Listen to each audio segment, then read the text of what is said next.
বন্ধু বান্ধৱীসকল good morning to all of you আৰু বিভিন্ন বাতৰি কাকতত এটাই নিউজ যে 13 নৱেম্বৰত স্নাতক আৰু স্নাতকোত্তৰৰ ৰিজাল্ট দিয়া হ'ব এপইণ্টমেণ্ট দিয়া হ'ব আৰু আজি ডিটেইলছ এইটো ভিডিঅ'ত আপোনালোকে জানিব পাৰিব কোনকেইটা নিউজ পেপাৰত এই বাতৰিটো আহিছে বাট ভিডিঅ'লৈ যোৱাৰ আগত সৰু এটা ৰিকুৱেষ্ট এই ধৰণৰ মোৰ ইম্পৰ্টেণ্ট আপডেটছৰ কাৰণে আৰু 13 নৱেম্বৰত পাবলগীয়া এপইণ্টমেণ্টৰ কাৰণে ভিডিঅ'টো চোৱাৰ লগে লগে এটা লাইক কৰিব আৰু যিসকলে ফাৰ্ষ্ট টাইম মোৰ চেনেলত আহিছে কাইণ্ডলি চেনেলটোক ছাবস্ক্ৰাইব কৰি যাব তো বন্ধু বান্ধৱীসকল 13 নৱেম্বৰ বিভিন্ন বাতৰি কাকতত আজি এটাই নিউজ বাছনিভুক্ত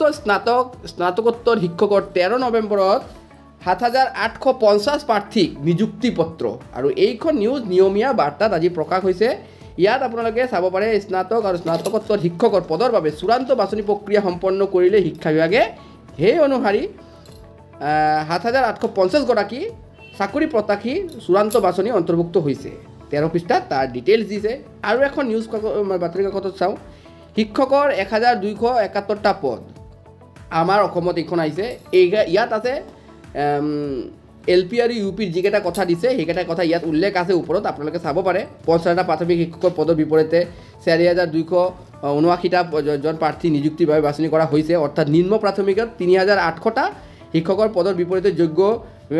যোগ্য বিবেচিত হৈছে আৰু ২,৯৮০ জন চাকৰি প্ৰত্যাশী ইয়াৰ তলত আমাৰ যিটো গ্ৰেজুৱেট টিচাৰ আৰু পোষ্ট গ্ৰেজুৱেট টিচাৰৰ কথাটো তলত দিয়া আছে আনহাতে উচ্চ আৰু উচ্চতৰ মাধ্যমিক স্নাতকোত্তৰ শিক্ষকৰ ৭,৮৫০ জন প্ৰাৰ্থীক 13 নৱেম্বৰত নিযুক্তি পত্ৰ বিতৰণ কৰিব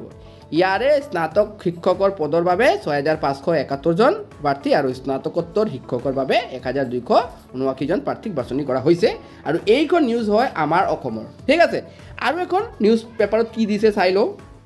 প্ৰতিদিন বা দৈনিক জনমভূমিত এইখন নিউজ আহিছে আৰু ডিটেইলছ আমি আমাৰ মেইন কথাটো যাওঁ একেদৰে শিক্ষা বিভাগৰ দ্বিতীয় পৰ্যায়ৰ নিযুক্তি প্ৰক্ৰিয়াত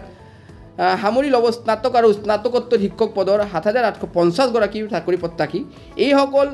আনুষ্ঠানিকভাৱে নিযুক্তি পত্ৰ লাভ কৰিব 13 নৱেম্বৰ ঠিক আছে 13 নৱেম্বৰ আপোনালোকে ইয়াত চাব পাৰে 13 নৱেম্বৰত দিয়া আছে এইটো 13 নৱেম্বৰ ঠিক আছে তো বহুত ভাল কথা খানাপাৰাত পশু চিকিৎসা মহাবিদ্যালয় খেলপাৰাত হ'বলগীয়া নিযুক্তি সমাৰোহত স্নাতক শিক্ষকৰ পদৰ বাবে ৬,৫৭১ গৰাকী আৰু স্নাতকোত্তৰ শিক্ষক পদৰ বাবে ১,২৭৯ গৰাকী চাকৰি প্ৰত্যাশীয়ে নিযুক্তি পত্ৰ লাভ কৰিব বুলি তো সূত্ৰটোৱে জনায় ঠিক আছে তো কথাটো হৈছে যেহেতু তিনিটা নিউজ পেপাৰত আজি এই কথাটো আহিছে আৰু আপকামিং ডেজত আৰু নতুন নিউজ পেপাৰত এই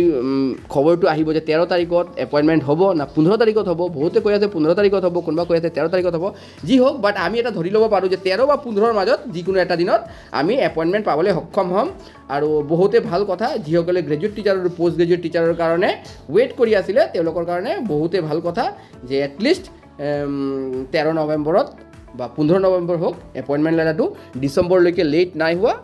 ফাইনেলি এপইণ্টমেণ্টটো নৱেম্বৰৰ ভিতৰত পাই গৈছোঁ আৰু এই বিষয়ত আপোনালোকে কি ক'ব বিচাৰে কমেণ্ট বক্সত কমেণ্ট কৰিব ইয়াৰ লগে লগে ভিডিঅ'টো চোৱাৰ লগে লগে এটা লাইক হিট কৰিব চ' ডেটছ অল ফৰ নাও থেংকছ ফৰ ৱাচিং দ্য ভিডিঅ'